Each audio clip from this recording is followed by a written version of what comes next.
Je désire mesurer la longueur de ce segment. Je choisis une unité, je choisis le centimètre. Donc il ne me reste plus qu'à mesurer la longueur en reportant l'unité en question. 1, 2, voilà. J'obtiens alors 1, 2, 3, 4, 5, 6, 7, 8, 9, 10, 11, 12 unités. 12 centimètres. Que nous écrivons 12 de cette façon. Un 1, un 2. Pourquoi? Eh bien, c'est parce que dans notre système de numération, nous passons notre temps à faire des paquets de 10. Ici, j'ai fait un paquet de 10, et je le signale par ce 1, c'est le chiffre des paquets de 10, le chiffre des dizaines. Et il reste 2 unités ici. 12. Et si j'ai 23, j'ai 2 paquets de 10, 2 dizaines et 3 unités.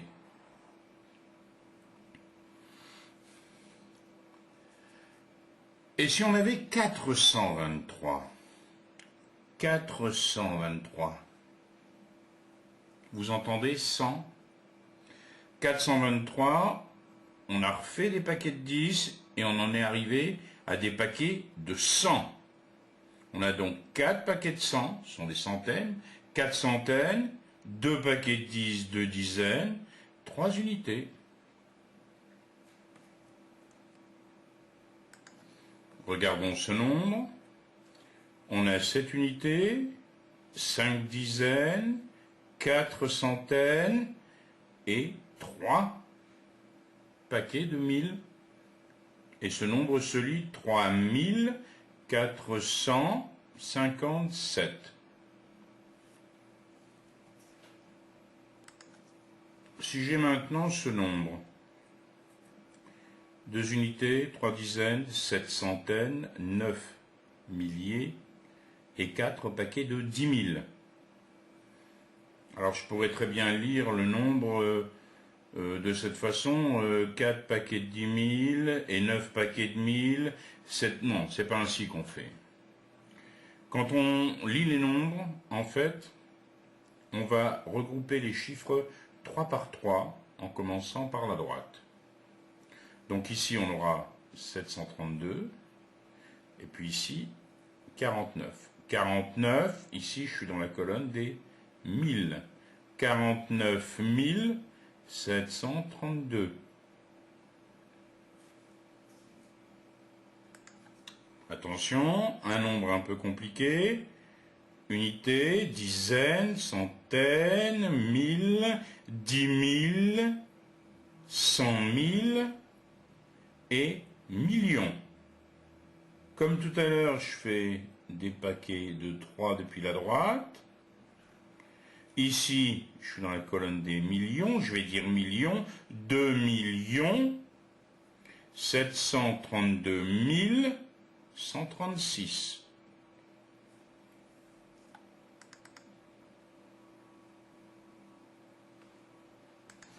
Voyons encore un nombre un peu plus compliqué. Dizaines, centaines, 1000, 10 000, 100 000, millions, 10 millions ou dizaines de millions, 100 millions et milliards. Un groupe de 3, je dis 1000. Un deuxième groupe de 3, je dis millions. Un troisième, je dis milliards. 4 milliards, 567 millions, 812 302. Toujours mes paquets de 3, 1000, millions, milliards.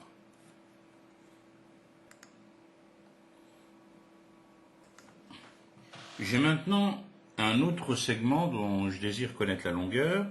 J'utilise mon unité, j'arrive à mettre 5 unités, mais j'ai un problème, il reste un peu de place. Pas assez de place pour pouvoir mettre une unité. Donc, il va falloir que je crée une unité plus petite.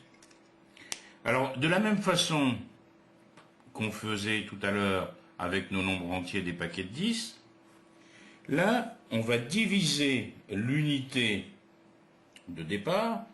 Ici, c'était le centimètre. On va diviser l'unité de départ en dixièmes. Donc, je découpe le long d'un petit quadrillage que j'avais préparé pour avoir à ce moment-là des dixièmes.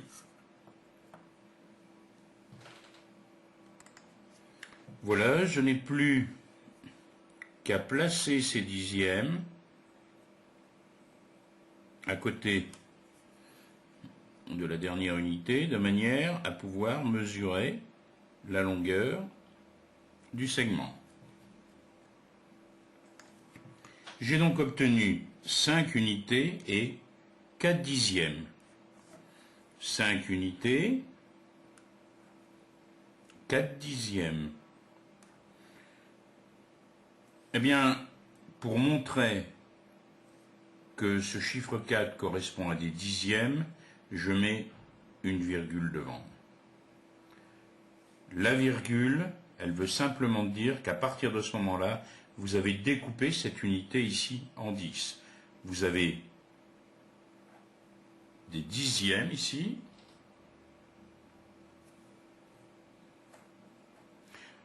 Si on continue à découper pour être de plus en plus précis, on aura des centièmes, des millièmes, dixièmes, centièmes, millièmes. Pour obtenir un dixième, il a fallu que je découpe l'unité en 10 parties égales. J'obtiens alors des dixièmes. Donc 4 dixièmes, c'est 4 fois une unité divisée par 10. On l'écrit de cette façon. 4 fois un dixième, c'est 4 dixièmes. Donc je peux écrire 5,4 de la façon suivante. 5,4, c'est 5 fois une unité, plus 4 fois un dixième. On dit que j'ai décomposé 5,4.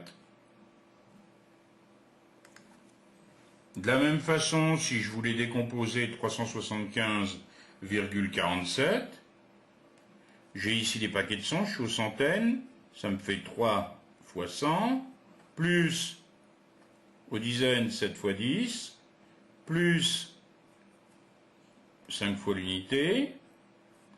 J'arrive maintenant après la virgule, je suis au dixième, plus 4 fois un dixième, plus 7 fois un centième.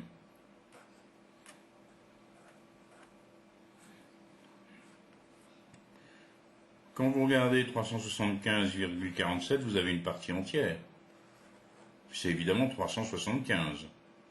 375 s'appelle la partie entière du nombre décimal, et 47 est la partie décimale.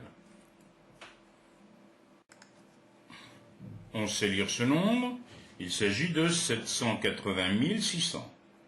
Bon, il faut savoir aussi l'écrire en lettres. 700, première difficulté, est-ce que 100 prend un S?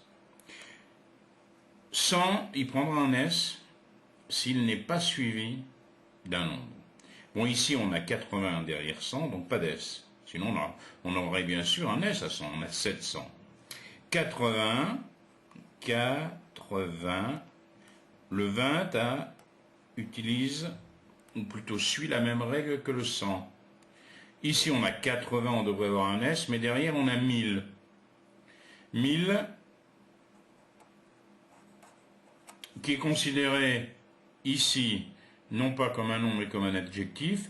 Donc, pas de problème, pas de S à 20. Et un trait d'union, tous les nombres inférieurs à 100, un trait d'union, 80 600. Là, derrière 100, j'ai rien, je mets un S. Bon, pas de trait d'union, hein, puisque ce n'est pas un nombre inférieur à 100. 780 600. Attention, 5 milliards, 120 millions, 300 000, 13. 5 milliards. Milliards et millions, on les traite comme des noms communs. Donc un S. 5 milliards, 120 millions. 120. Pas d'S à 20, là, il n'est pas multiplié le 20. Hein. 120, c'est 100 plus 20. 120 millions. Un S à millions, je le traite comme milliard.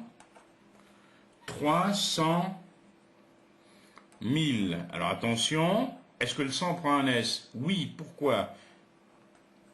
On aurait envie de dire il est multiplié par 3.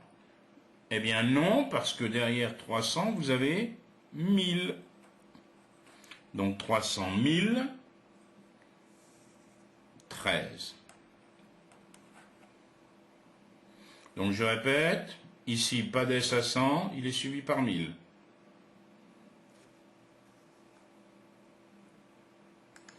Si on met ici 400 milliards, quand on l'écrit, derrière 100, on a milliards, qu'on traite comme un nom commun, qui ne joue pas alors le même rôle que 1000 ici, donc un S ici à 100. Un dernier point un petit peu particulier. Regardez ce nombre. Il s'agit de 321. Pas de trait d'union. Et on l'écrit 300, bon, pas d'S à 100, 21. 21. Donc certains nombres ont cette particularité. Si je prends 230 et 1, j'ai également ce qui apparaît, ou 580 et 1.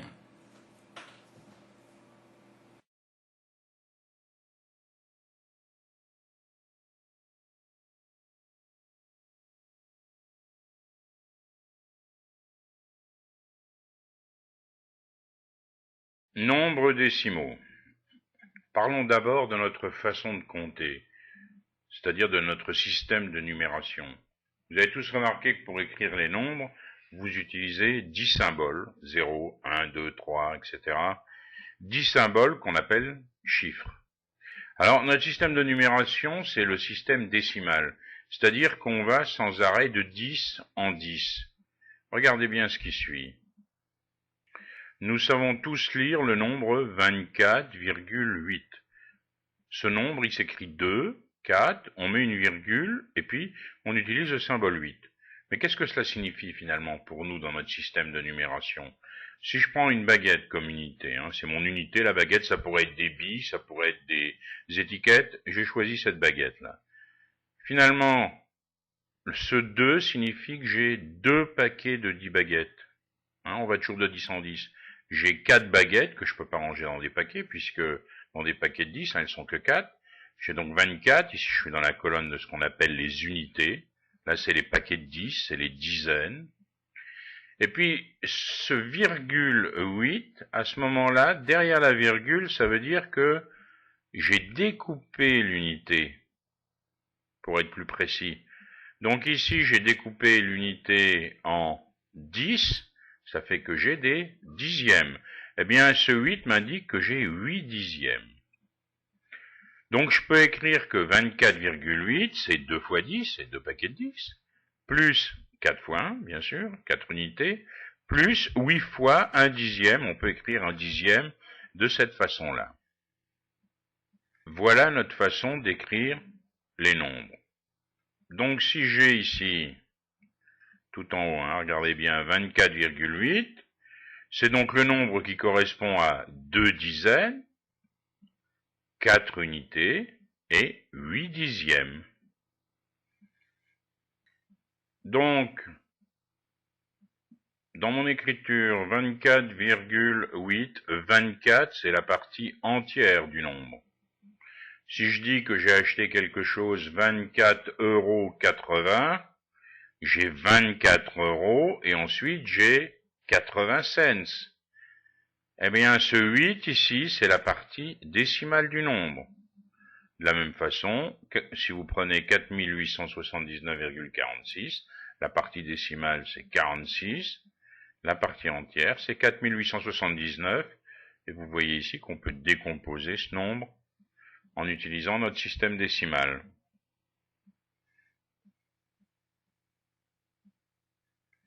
Pour lire les nombres, on regroupe donc les chiffres par 3 à partir du chiffre des unités. Je regroupe par 3 ici, je dirais 1000. Je regroupe par 3 ici, je dirais millions. Regardez ce nombre que j'ai rangé dans ce tableau ici. Ça me fait bien 45 754 324,988. Les millièmes, les centièmes, les dixièmes, les unités, les dizaines, les centaines, les mille, les 10 000, les 100 000, les millions, les 10 millions. Si on prend ce nombre ici, on fait des paquets de 3 à partir du chiffre des unités, c'est ici. On arrive donc à dire à cet endroit 1000. On a donc 500 371,67. Bon, attention aux règles d'écriture des nombres. Il y a quelques règles à respecter. Les règles sont rappelées ici, avec des exemples. Nous en avons parlé précédemment. On peut écrire un nombre décimal sous forme de fraction décimale. Reprenons l'exemple de tout à l'heure. On a ici 24,8, on avait 2 paquets de 10 baguettes, 4 baguettes, et puis déjà ici des dixièmes. On va tout mettre en dixièmes. Si je prends mes 20 baguettes ici, c'est-à-dire mes 2 paquets de 10 baguettes, si je les découpe chacune en 10, j'aurai, bien sûr, 20 unités. Et si je redécoupe ces 20 unités en 10, j'obtiens tout ça ici, c'est-à-dire 200 dixièmes.